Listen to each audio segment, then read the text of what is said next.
Sometimes you just gotta get in there and risk it for the biscuit.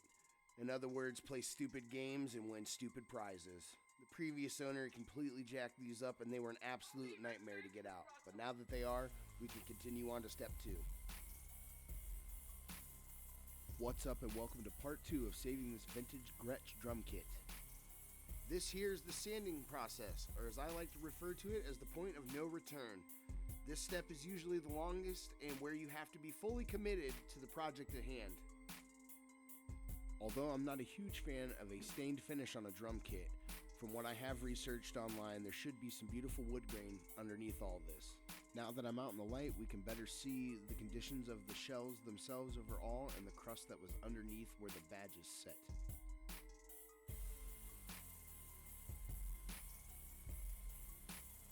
Quickly here, I realized the front porch with some cardboard laid on top will save my back and arms in the long run and give me better stability when sanding.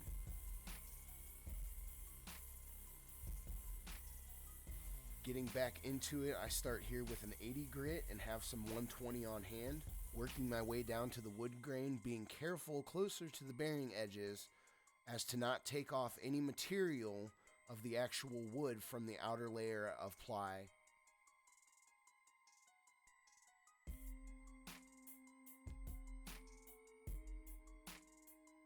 This here's the 18-inch floor tom, and by the look on my face, I was over it at this point. It being a bigger kit in size, it was taking way longer than what I was used to. Day 2 of sanding, back at it with the 24-inch bass drum. I just found where there was a thin spot under where a lug had sat and started going at it. Along with the floor tom, the bass drum was heavily coated with this polyurethane and just chewed through sandpaper.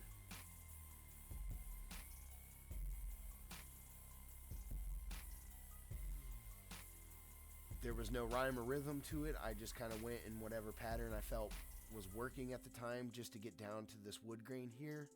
And once I did, I went in more of a repetitive motion to be careful as to not scratch or gouge any of the wood by accident or leave swirl marks.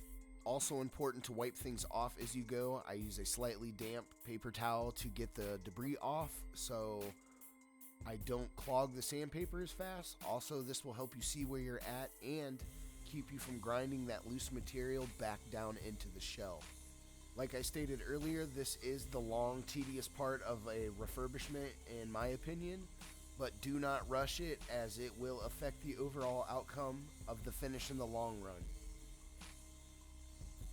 I am in no way, shape, or form a professional, but I want to get as close to a professional finish as I possibly can, and aim for this to be the last time this kit is done.